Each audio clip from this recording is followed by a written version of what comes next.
Subhanahu wa taala, yang mana Allah telah memberikan kita karunia rahmat serta atas nikmat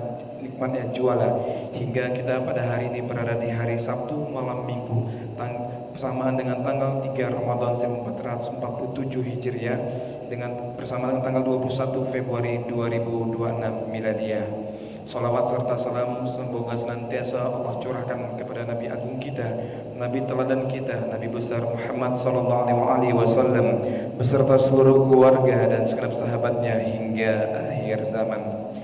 Baik Bapak Ibu, para jamaah Masjid Al-Munawwarah Kenten Permai dan seluruh santriwan dari Pondok Pesantren Ahlul Quran Sumatera Selatan dan para pecinta Al-Quran. Dan malam ini kita akan mengikuti program acara Tadarusan Al-Quran. Itu merupakan malam ketiga. Hari ini kita akan membaca surat Al-Baqarah dimulai dengan ayat 116. Kami ulangi kembali, dimulai dari surat Al-Baqarah ayat 116.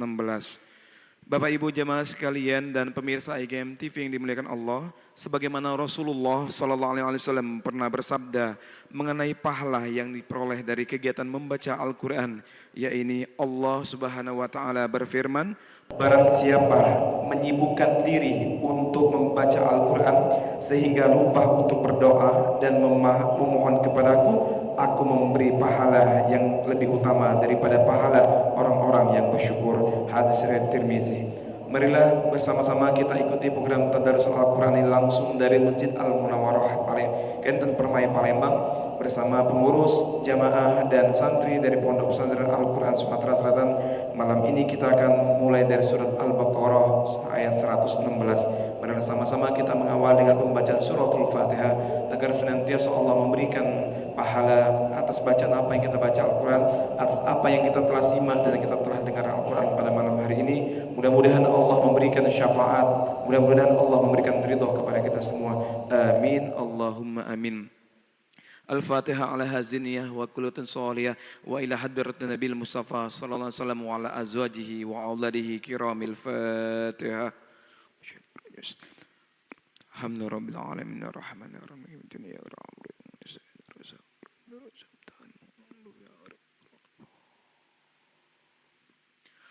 Pemirsa IGM TV yang kami muliakan dan kaum muslimin dan muslimat dan jamaah Masjid Al-Munawwarah Kenten Permai Palembang dimanapun Anda berada, marilah bersama-sama kita awali pembacaan surat Al-Baqarah ayat 119 dengan lafaz basmalah. Bismillahirrahmanirrahim. A'udzu billahi minasyaitonir rajim. Wa qalu ittakhadallahu waladan subhanahu bal lahu ma fis samawati wal ardh kullun lahu qanitun. Badi'us samawati wal ardh wa idza qada amran fa innama yaqulu lahu kun fayakun.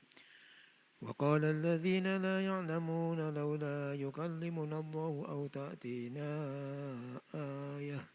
كذلك قال الذين من قبلهم مثل قولهم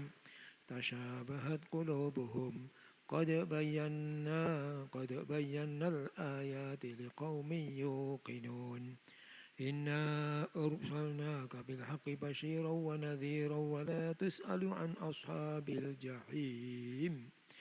ولن ترضى عنك اليهود ولا النصارى حتى تتبع ملتهم قل إن هدى الله هو الهدى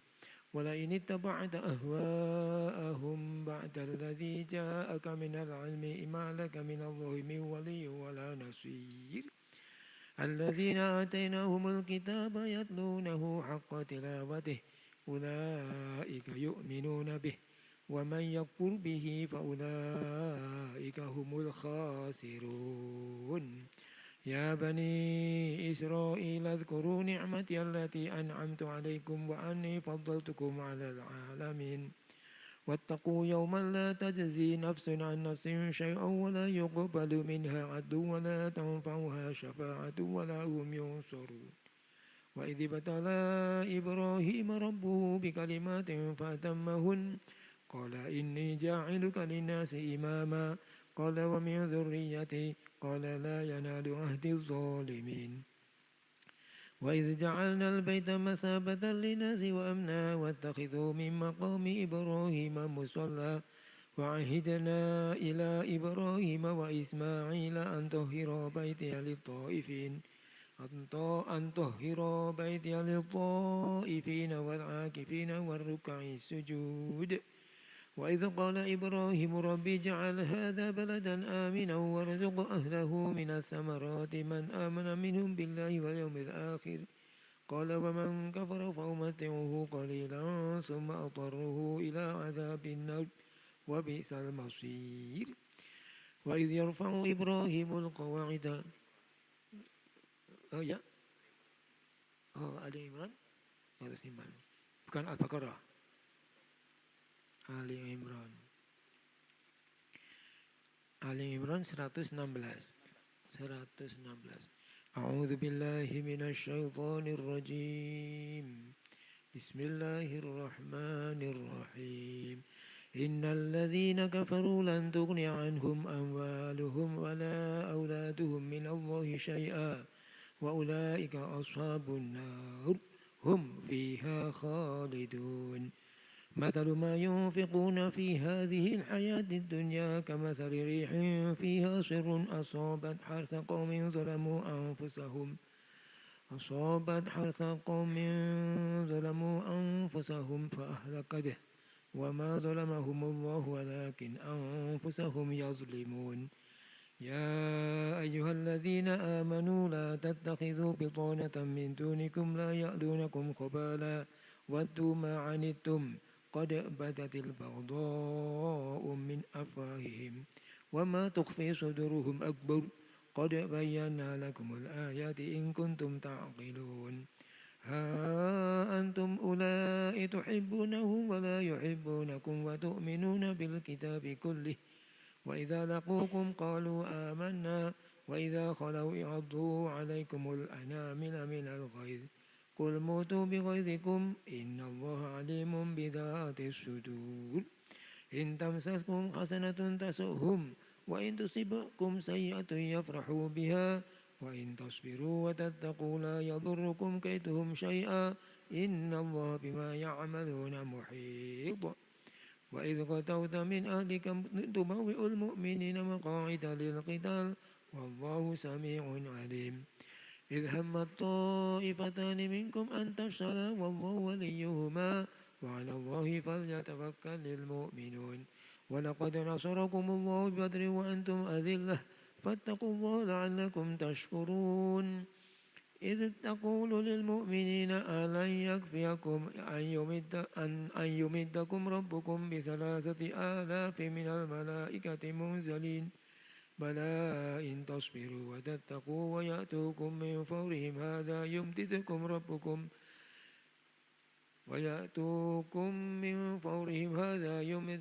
ربكم ب5,000 من الملائكة مسومين وما جعله الله إلا بشرى لكم ولتطمئن قلوبكم به وما النصر إلا من عند الله العزيز الحكيم. ليقطع طرفا من الذين كفروا أو يكبتهم فينقلبوا خائبين ليس لك من الأمر شيء أو يتوب عليهم أو يعذبهم فإنهم ظالمون. ولله ما في السماوات وما في الأرض يغفر لمن يشاء ويعذب من يشاء والله غفور رحيم. صدق الله العظيم. أعوذ بالله من الشيطان الرجيم. بسم الله الرحمن الرحيم. يا أيها الذين آمنوا لا تأكلوا ربا أضعافا مضاعفة واتقوا الله لعلكم تفلحون. واتقوا النار التي أعدت للكافرين وأطيعوا الله ورسوله لعلكم ترحمون. وسارعوا إلى مغفرة من ربكم وجنة عرضها السماوات والأرض أعدت للمتقين الذين ينفقون في السراء والضراء والكاظمين الغيظ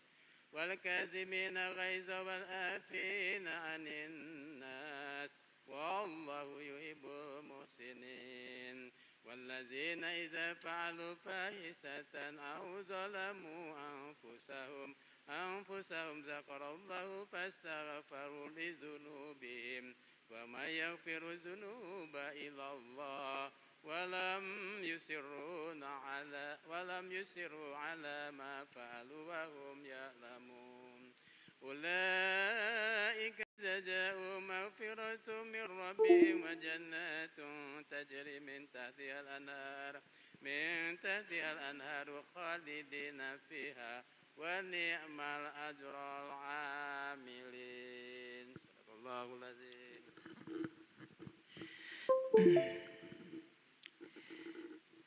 أعوذ بالله من الشيطان الرجيم. بسم الله الرحمن الرحيم.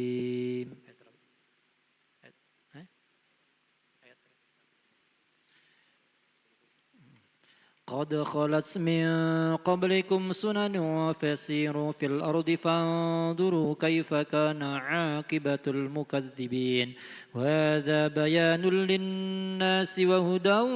وموعظة للمتقين ولا تهنوا ولا تحزنوا وأنتم الأعلون إن كنتم مؤمنين إن يمسسكم قرح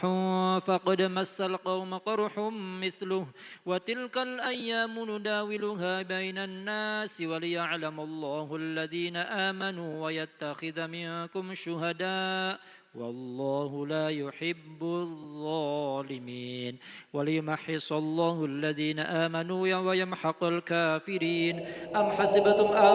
تدخلوا الجنة ولما يعلم الله الذين جاهدوا منكم ويعلم الصابرين ولقد كنتم تمنون الموت من قبل أن تلقوه فقد رأيتموه وأنتم تنظرون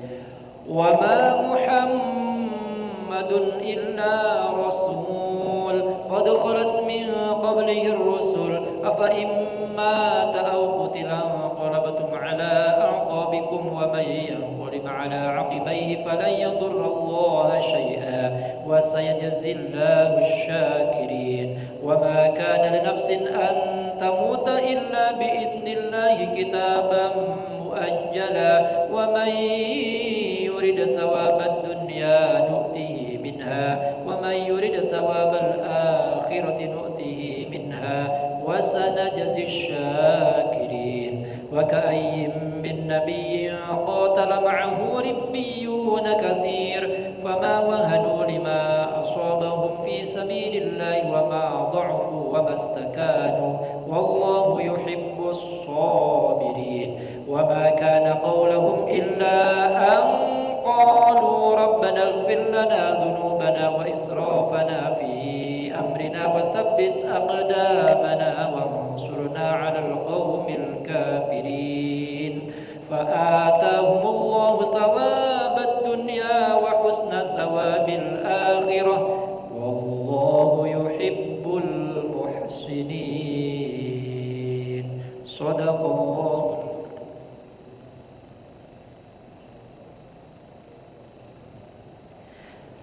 بسم الله الرحمن الرحيم. يا أيها الذين آمنوا إن تطيعوا الذين كفروا يردوكم على أعقابكم فتنقلبوا خاسرين بل الله مولاكم وهو خير الناصرين سنلقي في قلوب الذين كفروا الرعب بما أشركوا بالله ما لم ينزل به سلطانا ومأواهم النار وبئس المثوى الظالمون ولقد صدقكم الله وعده إذ تحسونهم بإذنه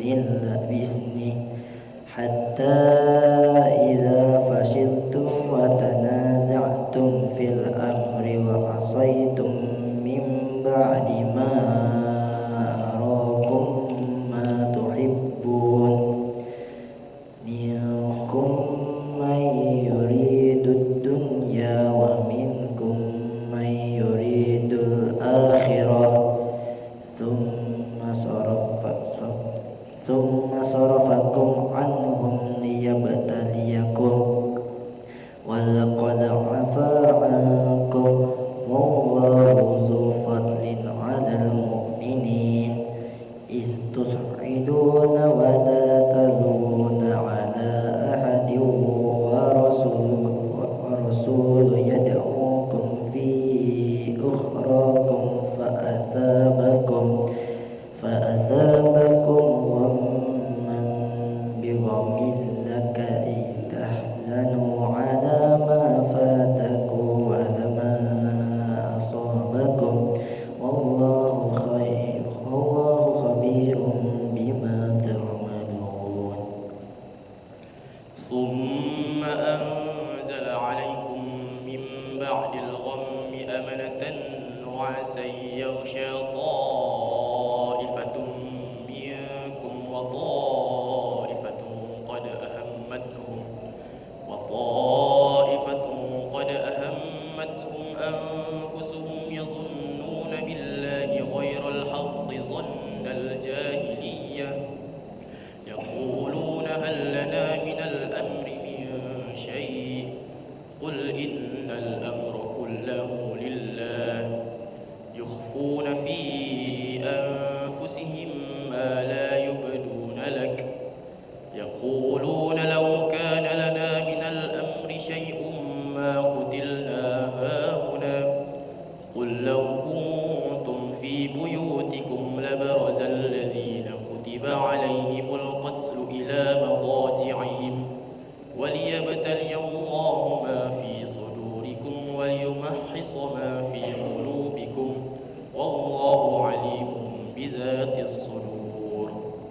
إن الذين تولوا منكم يوم التقى الجمعان إنما استزلهم الشيطان ببعض ما كسبوا ولقد عفى الله عنهم إن الله غفور حليم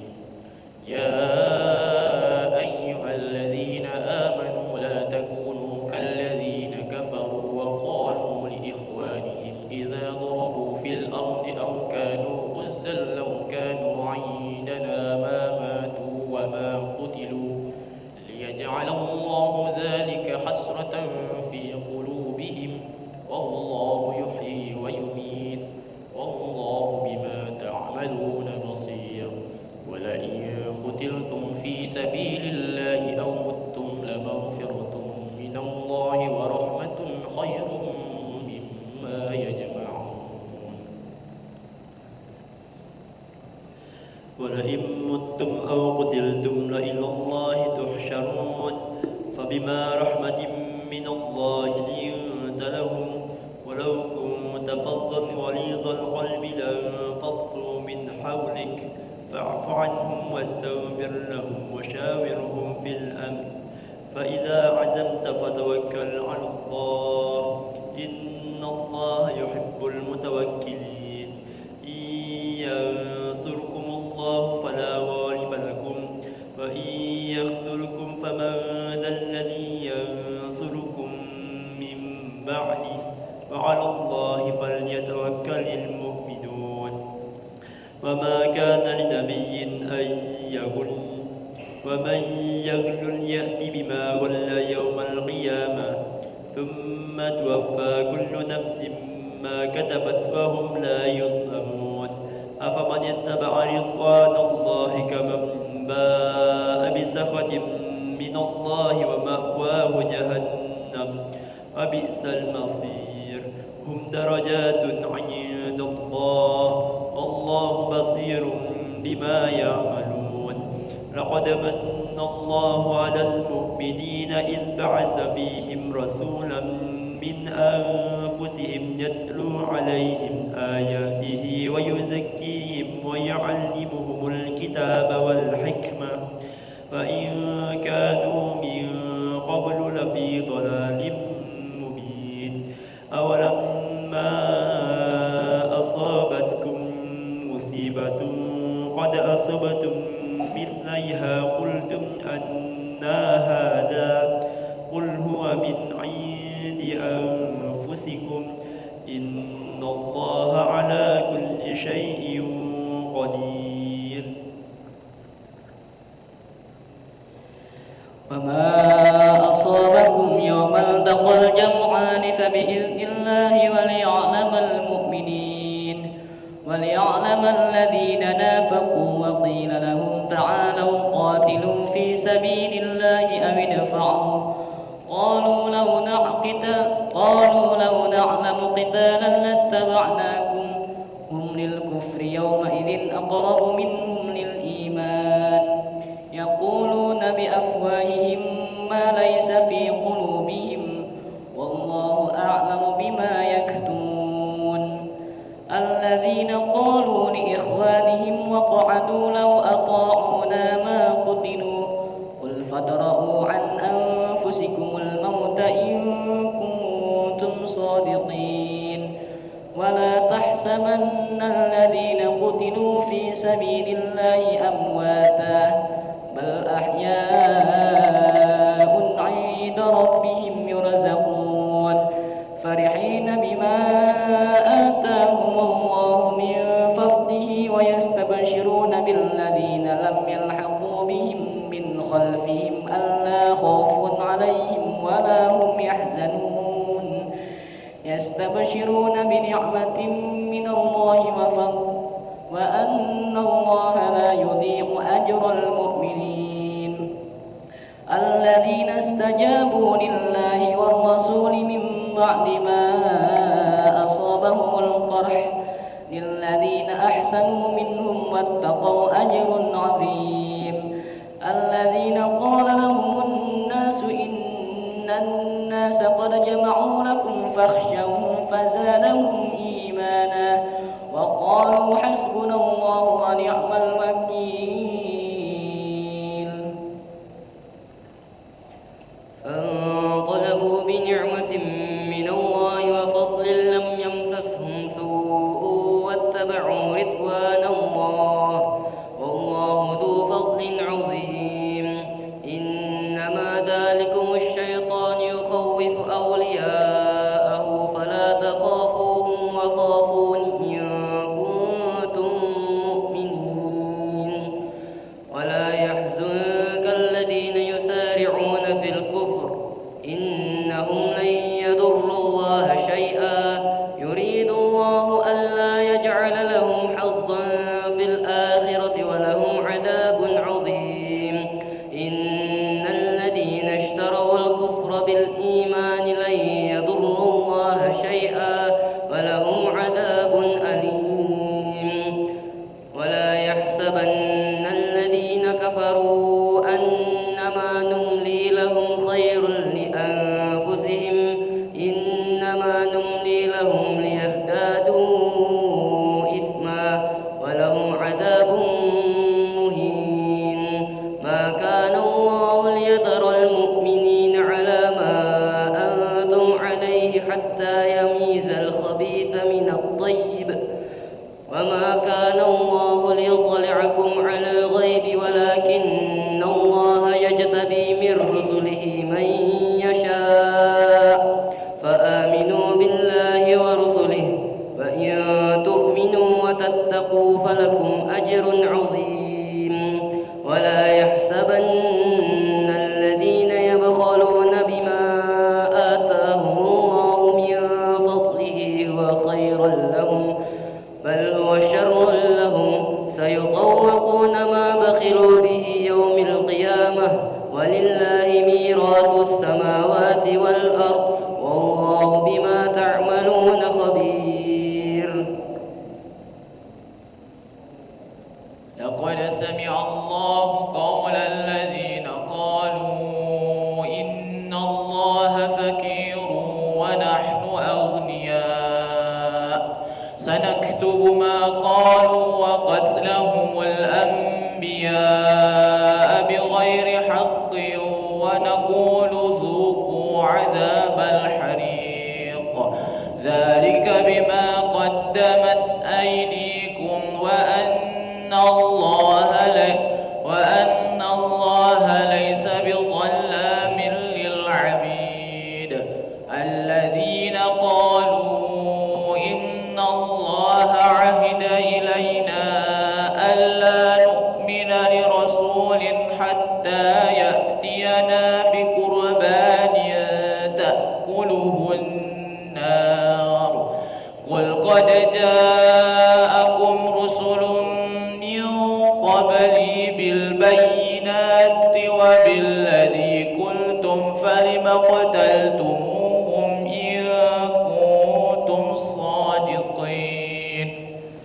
فإن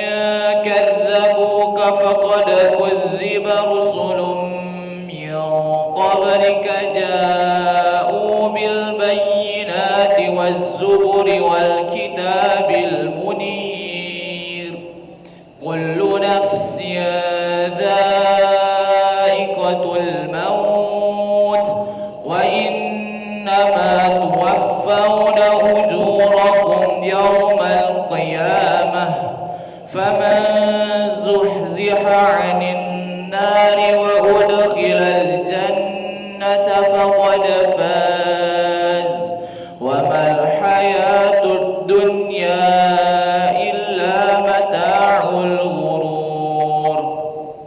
لتبلون في أموالكم وأنفسكم ولتسمعن من الذين أوتوا الكتاب من قبلكم ومن الذين أشركوا أذى كثيرا وإن تصبروا وتتقوا فإن ذلك من عزم الأمور. وإذ أخذ الله ميثاق الذين أوتوا الكتاب لتبيننه للناس ولا تكتمونه فنبذوه وراء ظهورهم واشتروا به ثمنا قليلا فبئس ما يشترون لا تحسبن الذين يفرحون بما أتوا ويحبون أن يحمدوا بما لم يفعلوا فلا تحسبنهم بمفازة من العذاب ولهم عذاب أليم ولله ملك السماوات والأرض والله على كل شيء قدير إن في خلق السماوات والأرض واختلاف الليل والنهار لآيات لأولي الألباب الذين يذكرون الله قياما وقعودا وعلى جنوبهم ويتفكرون في خلق السماوات والأرض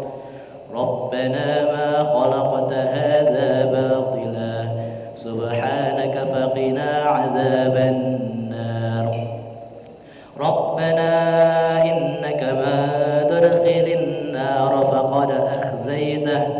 وما للظالمين من أنصار ربنا إننا سمعنا مناديا ينادي للإيمان أن آمنوا بربكم فآمنا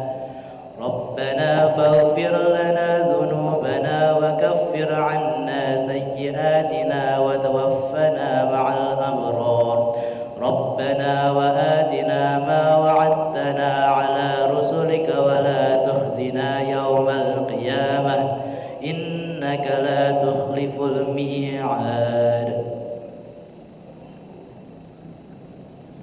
فاستجاب لهم ربهم أني لا أضيع عمل عامل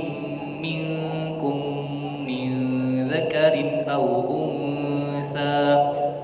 بعدكم من بعد فالذين هاجروا وأخرجوا من ديارهم وأوذوا في سبيلي وقاتلوا وقتلوا لأكفرن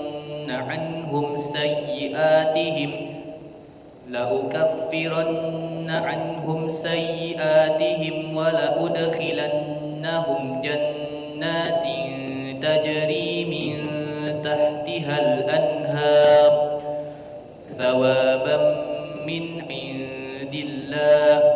والله عنده حسن الثواب لا يغرنك تقلب الذين كفروا في البلاد متاع قليل ثم مأواهم جهنم وبئس المهاد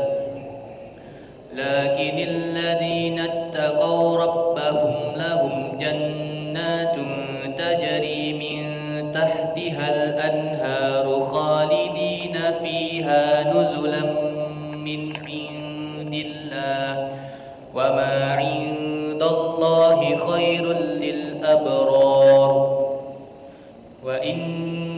من أهل الكتاب لمن يؤمن بالله وما أنزل إليكم وما أنزل إليهم خاشعين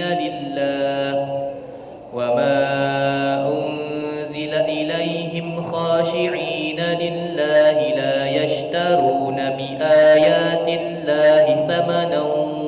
قليلا أولئك لهم أجرهم عند ربهم إن الله سريع الحساب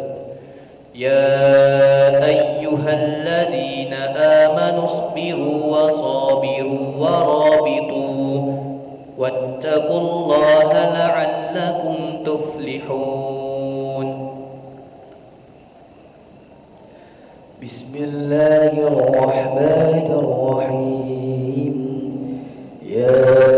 أيها الناس اتقوا ربكم الذي خلقكم من نفس واحدة وخلق منها زوجها وبث منهما رجالا كثيرا ونساء واتقوا الله الذي تساءلون به والأرحام إن الله كان عليكم رقيبا وآتوا اليتامى أموالهم ولا تتبدلوا الخبيث بالطيب ولا تأكلوا أموالهم إلى أموالكم إنه كان حوبا كبيرا وإن خفتم ألا تقسطوا في اليتامى فانكحوا ما طاب لكم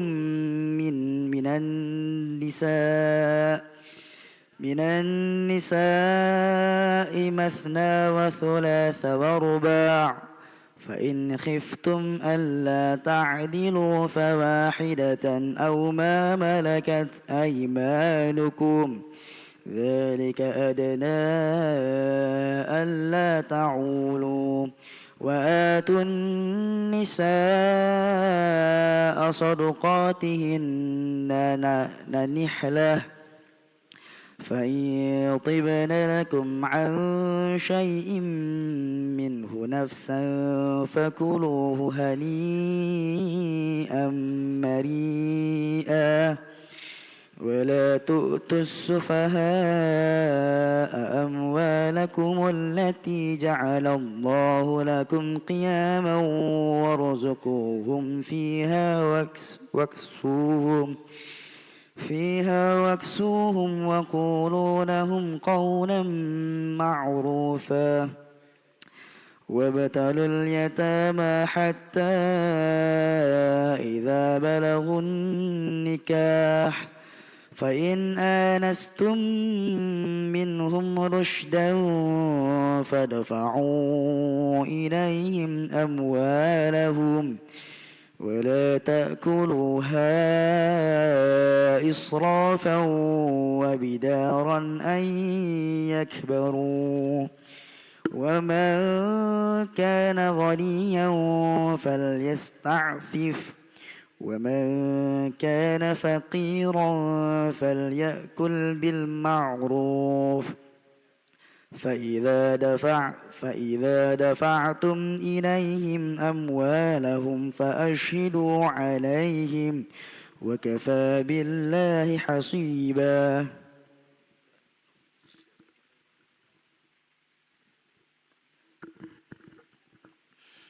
للرجال نصيب مما ترك الوالدان والأقربون وللنساء نصيب مما ترك الوالدان والأقربون مما قل منه أو كثر نصيبا مفروضا وإذا حضر القسمة أولو القربى واليتامى والمساكين فارزقوهم منه وقولوا لهم قولا معروفا وليخشى الذين لو تركوا من خلفهم ذرية ضعافا خافوا عليهم فليتقوا الله وليقولوا قولا سديدا إن الذين يأكلون أموال اليتامى ظلما إنما يأكلون في بطونهم نارا وسيصلون سعيرا يوصيكم الله في أولادكم للذكر مثل حظ الأنثيين فإن كن نساء فوق اثنتين فلهن ثلثا ما ترك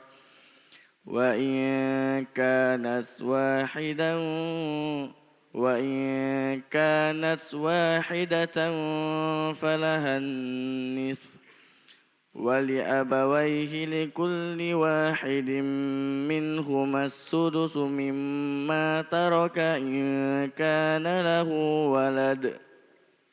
فإن لم يكن له ولد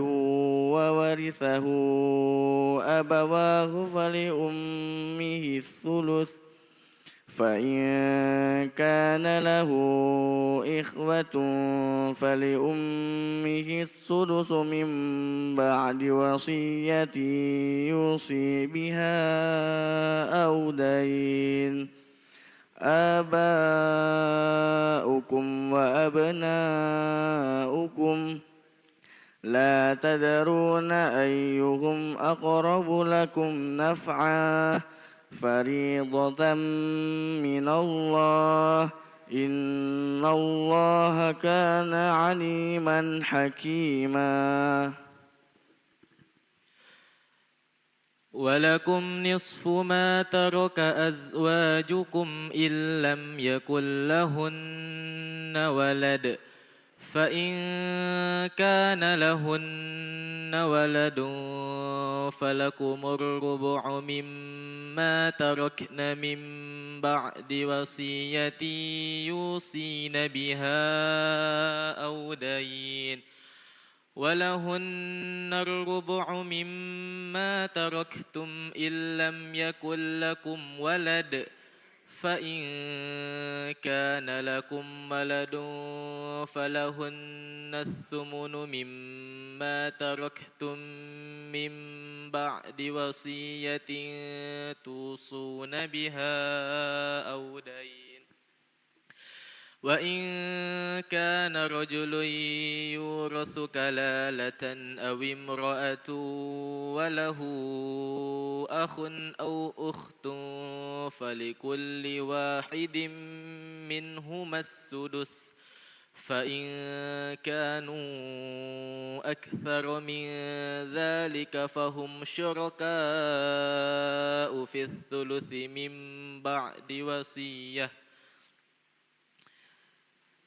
من بعد وصية يوصى بها أو دين غير مضار وصية من الله والله عليم حليم تلك حدود الله ومن يطع الله ورسوله يدخله جنات تجري من تحتها الأنهار خالدين فيها وذلك الفوز العظيم ومن يعص الله ورسوله ويتعد حدوده يدخله نارا خالدا فيها وله عذاب مهين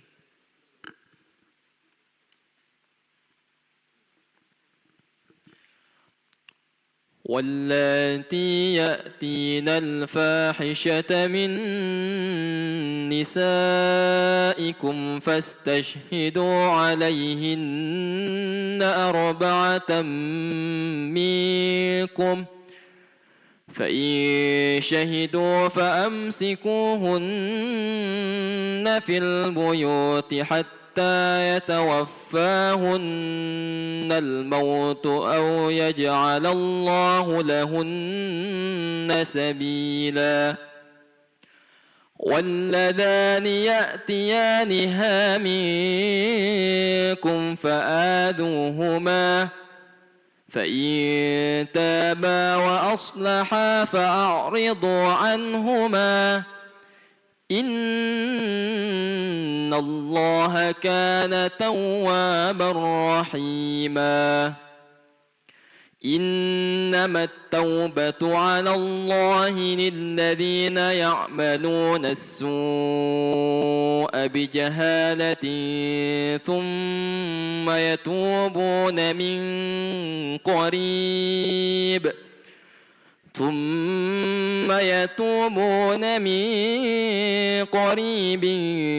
فأولئك يتوب الله عليهم وكان الله عليما حكيما وليست التوبة للذين يعملون السيئات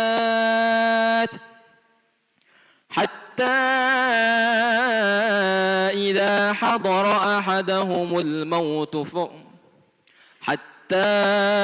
إذا حضر أحدهم الموت قال إني تبت الآن ولا الذين يموتون وهم كفار أولئك أعتدنا لهم عذابا أليما يا أيها الذين آمنوا لا يحل لكم أن ترثوا النساء كرها ولا تعضلوهن لتذهبوا ببعض ما آتيتموهن إلا أن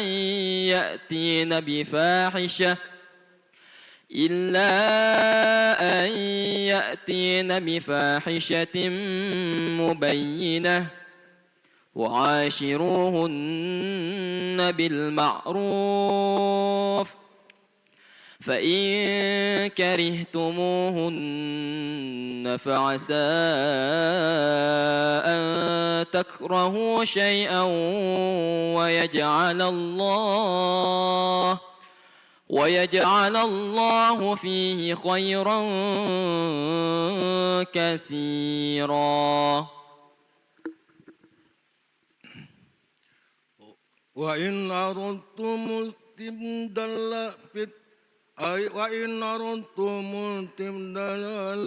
زوج مكان زوج وآتيتم إحداهن قنطارا فلا تأخذوا منه شيئا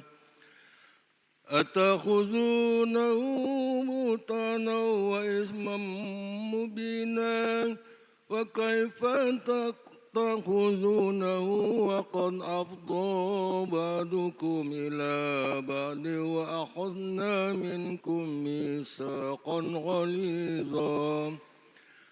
ولا تنكحوا ما نكح آباؤكم من النساء إلا ما قد سلف إنه كان فاحشة ومقتا وساء سبيلا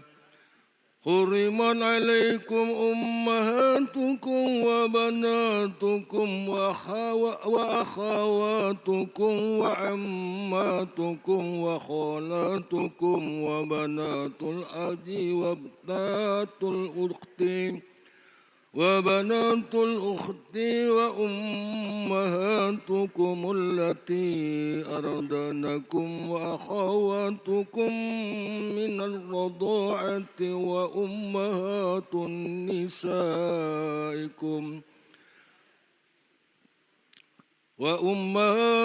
نسائكم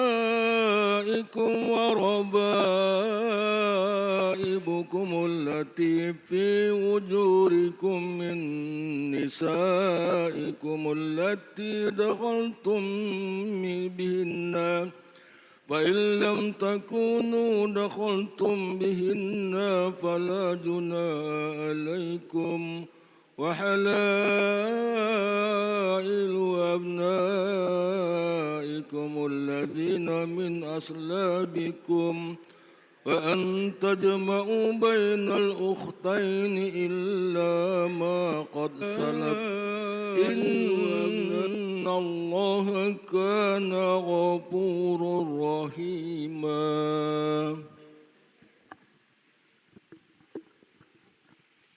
Bismillahirrahmanirrahim. Wal muhsanatu minan nisa'i illa ma malakat aymanukum kitaballahi alaikum wa uhilla lakum ma wara'a dzalikum an tabtaghu bi amwalikum muhsinina ghayra musafihin famastamta'tum bihi minhunna fa'atuhunna ujurahunna fariidah wala junaha alaikum fima taradaitum bihi min ba'dil fariidah innallaha kana aliman hakima. Wa man lam yastati' minkum tawlan ay yankihal muhsanatil mu'minati famimma malakat aymanukum min fatayatikumul mu'minat wallahu a'lamu bi imanikum ba'dukum min ba'd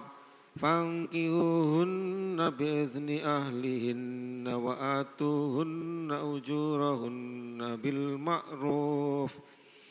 ma'ruf muhsanatin ghayra musafihatin wala muttakhidhati akhdan fa idza uhsinna fa in atayna bi fahishatin fa alayhinna nimsu ma 'alal muhsanati minal 'adzab dzalika liman khasyal 'anata minkum wa an tasbiru khairul lakum wallahu ghafurur rahim. Yuridullahu liyubayyina lakum wa yahdiyakum sunanal ladzina min qablikum wa yatubu 'alaikum wallahu alimun hakim. Wallahu yuridu an yatuba 'alaikum wa yuridul ladzina yattabi'una asy-syahawati an tamilu mailan 'azima. Yuridullahu an yukhaffifa 'ankum wa khuliqal insanu dha'ifa. Ya ayyuhalladzina amanu la ta'kulu amwalakum bainakum bil batil لا تأكلوا أموالكم بينكم بالباطل إلا أن تكون تجارة عن تراض منكم ولا تقتلوا أنفسكم إن الله كان بكم رحيما ومن يفعل ذلك عدوانا وظلما فسوف نصليه نارا وكان ذلك على الله يسيرا. أعوذ بالله من الشيطان الرجيم. إن تجتنبوا كبائر ما تنهون عنه نكفر عنكم سيئاتكم وندخلكم مدخلا كريما ولا تتمنوا ما فضل الله به بعضكم على بعض للرجال نصيب مما اكتسبوا وللنساء نصيب مما اكتسبن واسألوا الله من فضله إن الله كان بكل شيء عليما ولكل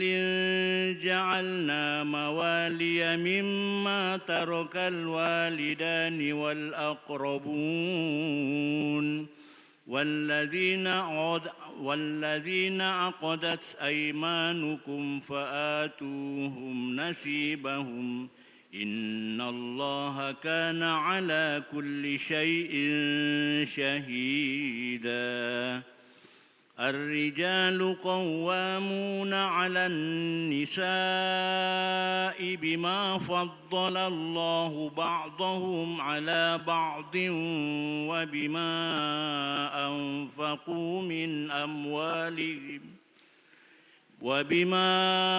أنفقوا من أموالهم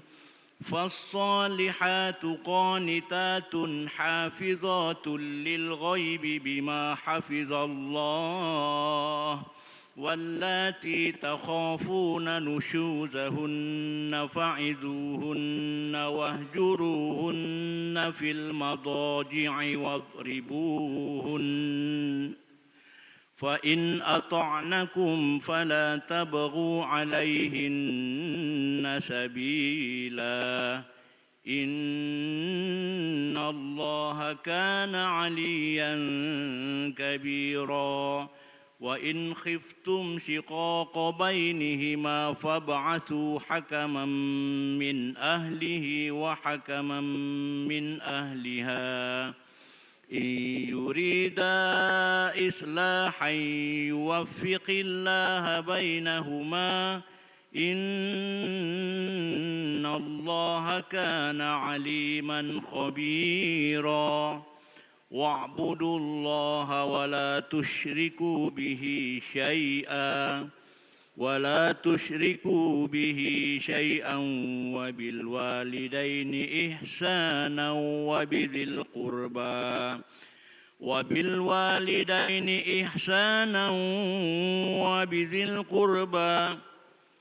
إحسانا وبذي القربى واليتامى والمساكين والجار ذي القربى والجار ذي الجنب والصاحب بالجنب وابن السبيل وما ملكت أيمانكم إن الله لا يحب من كان مختالا فخورا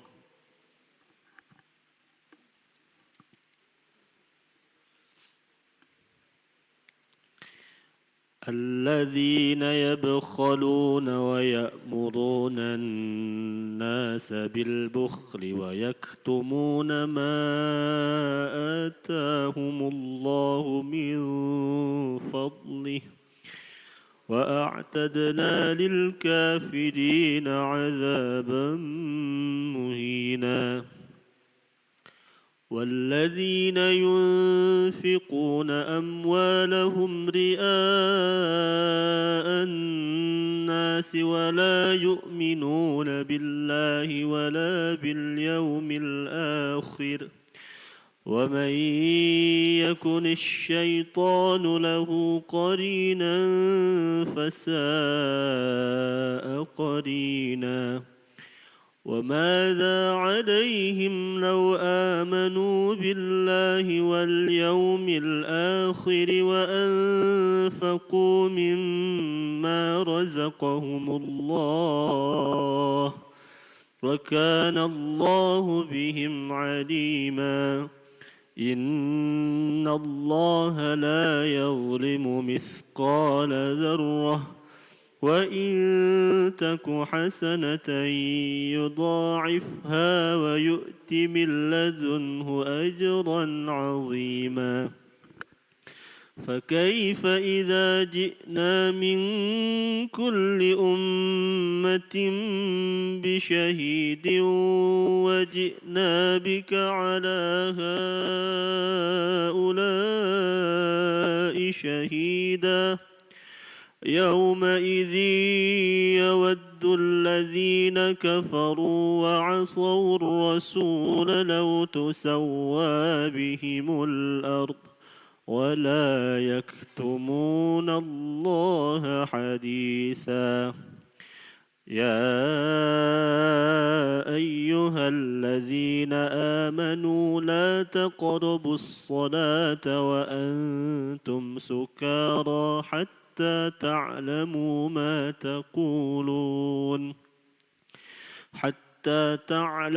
ما تقولون ولا جنبا إلا في سبيل حتى تغتسلوا وإن كنتم مرضى أو على سفر أو جاء أحد منكم من الغائط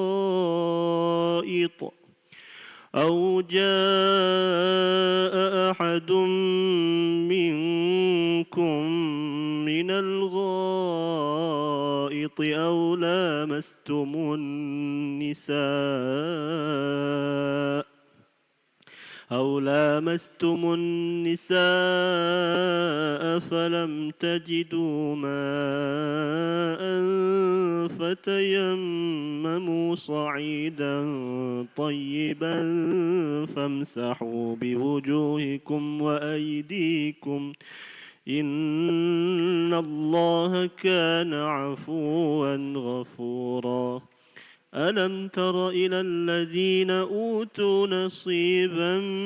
من الكتاب يشترون الضلالة ويريدون أن تضلوا السبيل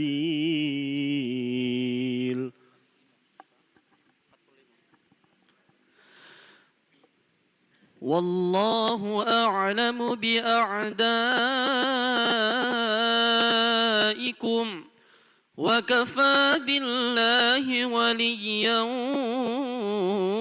وكفى بالله نصيرا من الذين هادوا يحرفون الكلم عن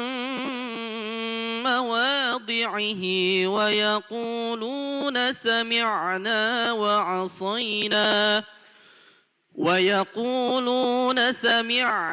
وعصينا واسمع غير مسمع وراعنا ليا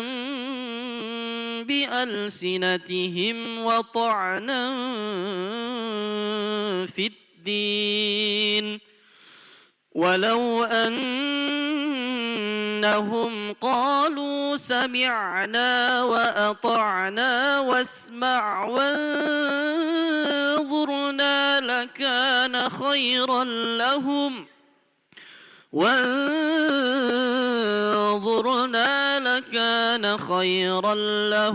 وأقوم ولكن لعنهم الله بكفرهم فلا يؤمنون إلا قليلا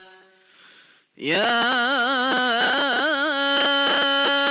أيها الذين أوتوا الكتاب آمنوا بما نزلنا مصدقا لما معكم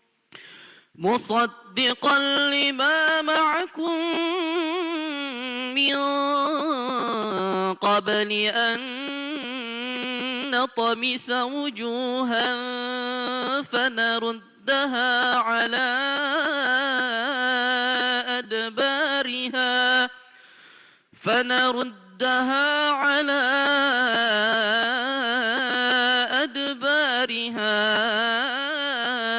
أو نلعنهم كما لعنا أصحاب السبت وكان أمر الله مفعولا إن إن الله لا يغفر أن يشرك به ويغفر ما دون ذلك لمن يشاء ومن يشرك بالله فقد افترى إثما عظيما ألم تر إلى الذين يزكون أنفسهم بل الله يزكي من يشاء ولا يظلمون فتيلا انظر كيف يفترون على الله الكذب وكفى به إثما مبينا ألم تر إلى الذين أوتوا نصيبا من الكتاب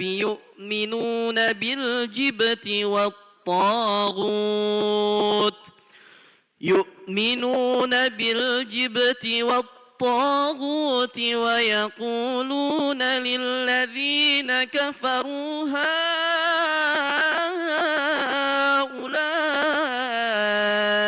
أهدى من الذين آمنوا سبيلا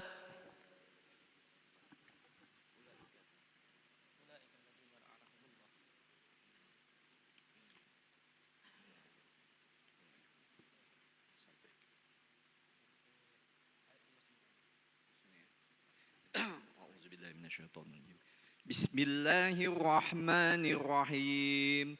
أولئك الذين لعنهم الله ومن يلعن الله فلن تجد له نصيرا أم لهم نصيب من الملك فإذا ليؤتون الناس نكيرا أم يحسدون الناس على ما آتاهم الله من فضله فقد آتينا آل إبراهيم الكتاب والحكمة وآتيناهم ملكا عظيما فمنهم من آمن به ومنهم من صد عنه وكفى بجهنم سعيرا إن الذين كفروا بآياتنا سوف نصليهم نارا كلما نضجت جلودهم بدلناهم جلودا غيرها ليذوقوا العذاب إن الله كان عزيزا حكيما والذين آمنوا وعملوا الصالحات سندخلهم جنات تجري من تحتها الأنهار خالدين فيها أبدا لهم فيها أزواج مطهرة وندخلهم ظلا ظليلا إن الله يأمركم أن تؤدوا الأمانات إلى أهلها وإذا حكمتم بين الناس أن تحكموا بالعدل إن الله كان سميعا بصيرا يا أيها الذين آمنوا أطيعوا الله وأطيعوا الرسول وأولي الأمر منكم فإن تنازعتم في شيء فردوه إلى الله والرسول إن كنتم تؤمنون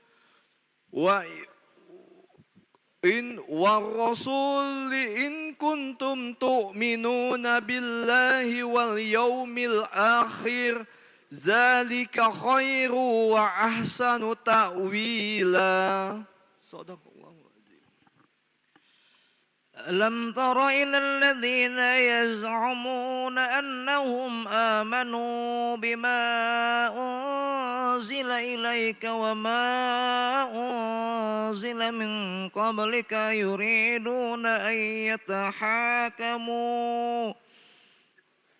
يريدون أن يتحاكموا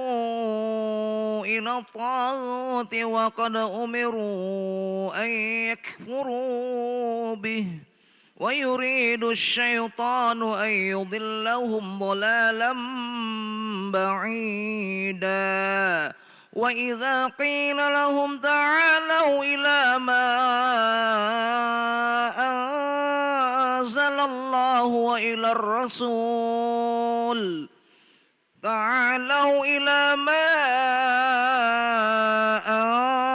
الله وإلى الرسول رأيت المنافقين يصدون عنك صدودا فكيف إذا أصابتهم مصيبة بما قدمت أيديهم ثم جاءوك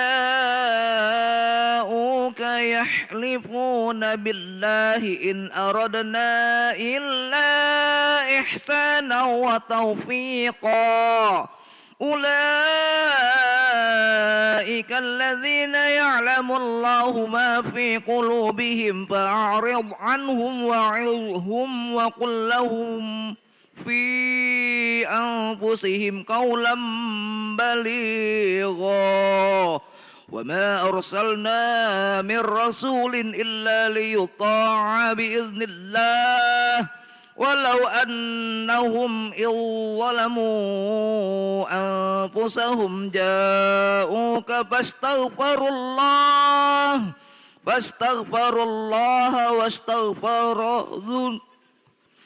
فاستغفروا الله واستغفر لهم الرسول لو يجد الله توابا رحيما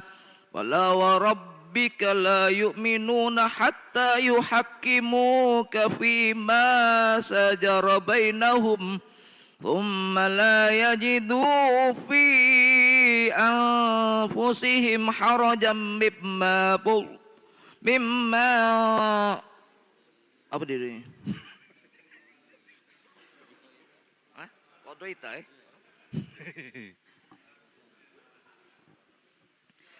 ثم لا يجدوا في أنفسهم حرجا مما قضيت ويسلموا تسليما. بسم الله الرحمن الرحيم ولو إنا كتبنا عليهم أن اقتلوا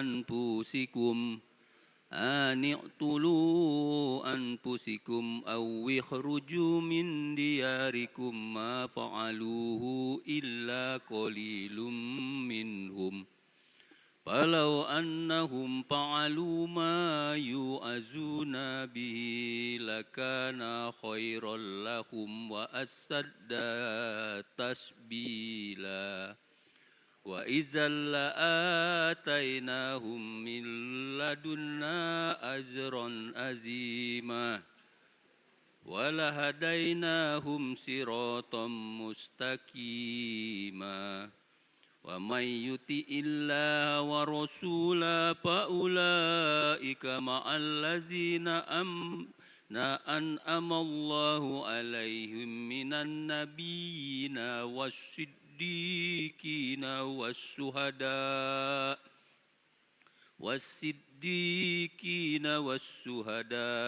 والصالحين وحسن أولئك رفيقا ذلك الفضل من الله وكفى بالله عليما يا أيها الذين آمنوا خذوا حذركم فانفروا ثبات أو فانفروا سباب أو انفروا جميعا وإن منكم لمن ليبطئن فإن أصابتكم مصيبة قال قد أنعم الله علي إذ لم أكن معهم شهيدا ولئن أصابكم فضل الله من الله ليقولن كأن لم تكن بينكم وبينه مودة يا ليتني كنت معهم يا ليتني كنت معكم فأفوز فوزا عظيما فليقاتل في سبيل الله الذين يشرون الحياة الدنيا بالآخرة ومن يقاتل في سبيل الله فيقتل أو يغلب فسوف تؤتيه أجرا عظيما صدق الله. Silakan.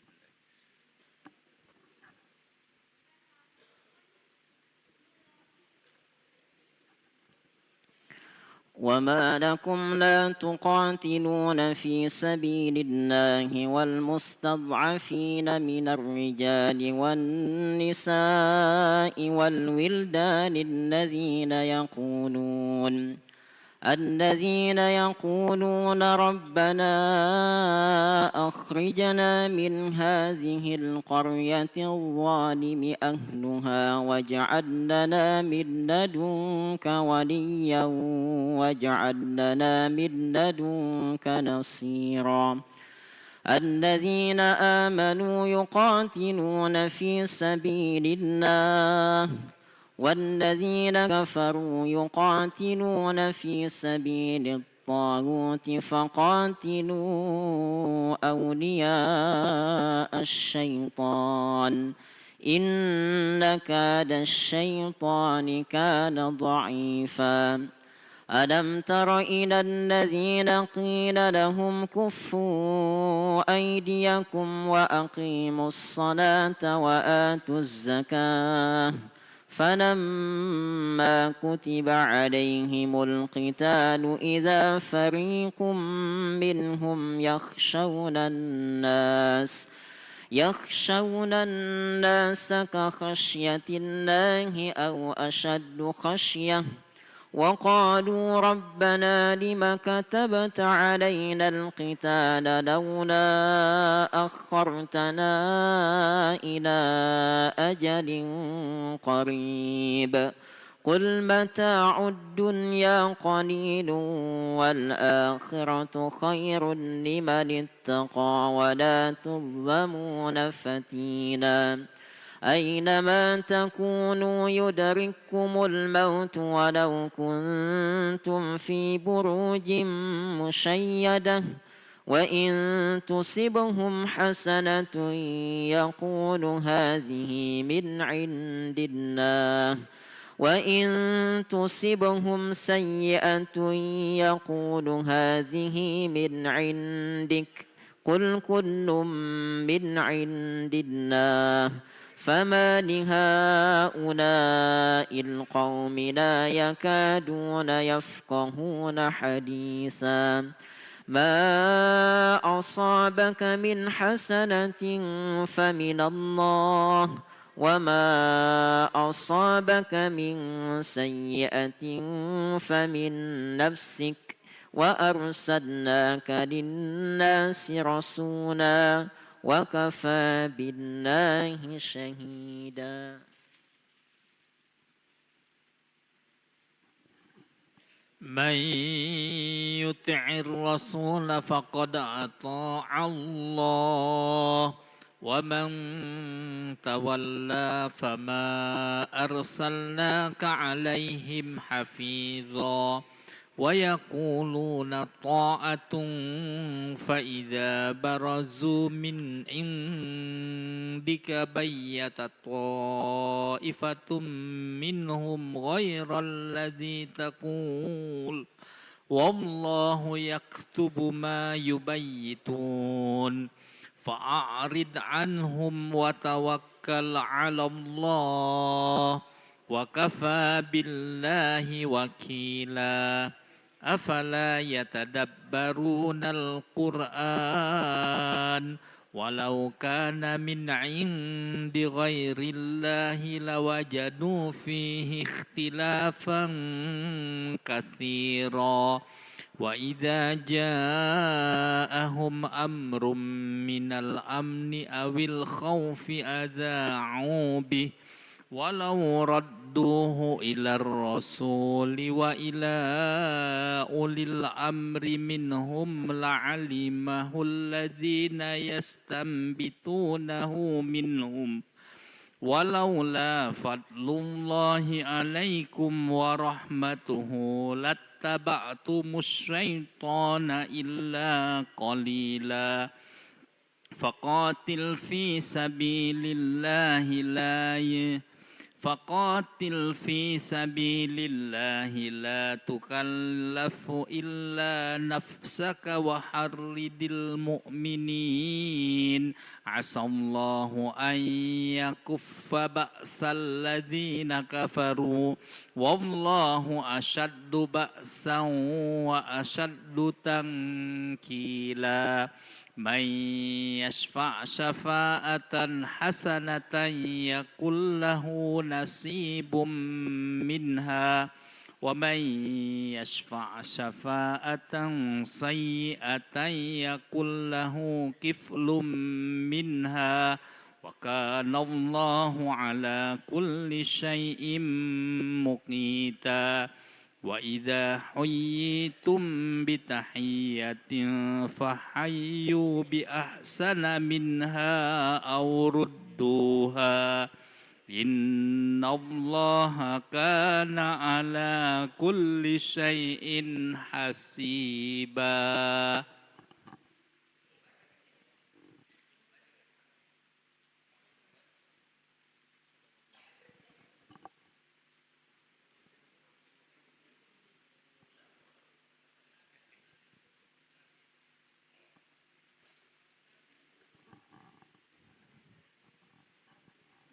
صدق الله العظيم.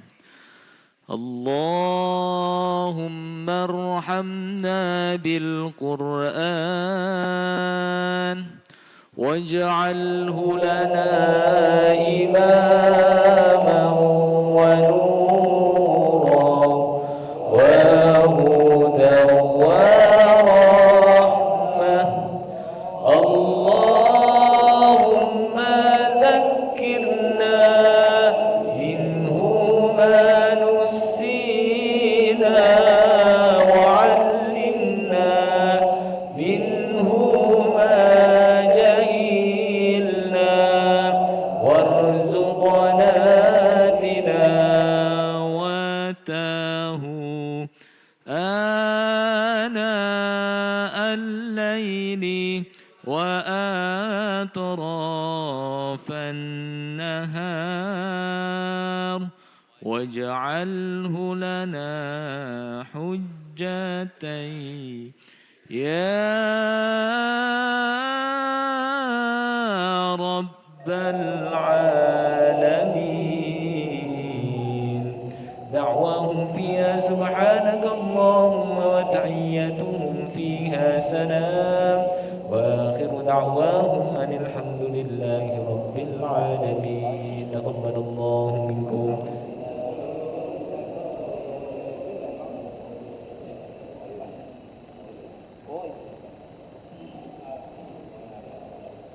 Iya, Bapak Ibu, demikianlah tadi kita ikuti bersama tadi pembacaan Tadarusan Al-Quran secara simaan yang dibacakan oleh para jamaah dan juga para santriwan dari Pondok Pesantren Ahlul Quran Sumatera Selatan. Selanjutnya mungkin kita dengarkan seksama mungkin terlebih dahulu sambutan dari Ketua Masjid dari Al Munawwaroh Kenten Permai, kami persilakan. Assalamualaikum warahmatullahi wabarakatuh. Alhamdulillahi rabbil alamin. Asyhadu an la ilaha illallah wahdahu la syarika lah wa asyhadu anna Muhammadan abduhu wa rasuluhu la nabiyya ba'dah. Wassalatu wassalamu ala Rasulillah Muhammad ibn Abdillah wa ala alihi wa sahbihi wa mawala amma ba'dah. Atas nama pengurus yayasan dan Dewan Kemakmuran Masjid Al-Munawwarah, kami menyampaikan terima kasih atas kehadiran bapak-bapak, ibu-ibu, bapak-bapak dan saudara-saudara sekalian. Semoga kehadiran kita menyemarakkan bulan Ramadan, amal yang kita lakukan semuanya diterima oleh Allah Subhanahu wa taala sebagai amal ibadah kita. Kami mohon maaf apabila dalam penerimaan kami ada hal-hal yang kurang berkenan di hati bapak-bapak dan saudara-saudara. Semoga ukhuwah Islamiyah kita terus bertambah di masa-masa yang akan datang. Kiranya inilah yang kami sampaikan. Terima kasih atas kekurangan, mohon maaf. Wassalamualaikum warahmatullahi wabarakatuh. Waalaikumsalam warahmatullahi wabarakatuh. Dan pemirsa IGM TV dan seluruh pemirsa jamaah dan warga Kota Palembang dimanapun Anda berada, demikian tadi telah kita ikuti simaan tadarus Al-Quran langsung dari Masjid Al-Munawwarah Kenten Permai. Dan kita pertama kali mengucapkan terima kasih atas support dan dukungannya bagi semua jemaah, khususnya jemaah Masjid Al-Munawwarah Kenten Permai, dan kepada pengurus yang telah memfasilitasi kegiatan tadarus Al-Quran ini, dan juga Yayasan Ahlul Quran Sumatera Selatan dan Pondok Pesantren Al-Quran Sumatera Selatan, Yayasan Indo Global Mandiri dan IGM TV, dan jamaah seluruh warga masyarakat Masjid Al-Munawwarah Palembang. Dan Bapak Ibu semua jemaah kaum muslimin dan muslimat, besok malam ke-4 Ramadan 1447 Hijriah bersama dengan tanggal 22 Februari 2026 Miladiah, kita akan melanjutkan kembali tapak tilas kita tadarusan Al-Quran di Masjid Darul Ridwan Komporta Pertamina Palembang Laju, dan melanjutkan dengan surat An-Nisa ayat 87. Kami ulang kembali, besok kita akan melanjutkan kembali di Masjid Darul Ridwan Komplek Pertamina Palembang Laju, akan melanjutkan surat An-Nisa ayat 87. Dan akhirnya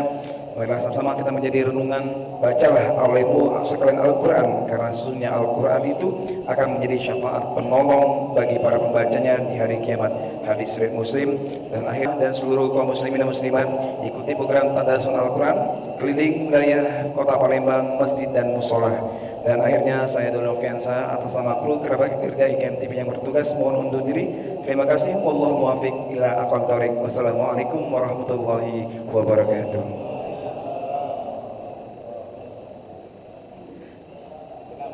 Silakan Bapak Ibu, kita santriwan juga bergambar kita. Mungkin yang ada menerima, mungkin bisa dibawa, dan mungkin ada sebagian untuk dimakan di sini, silakan.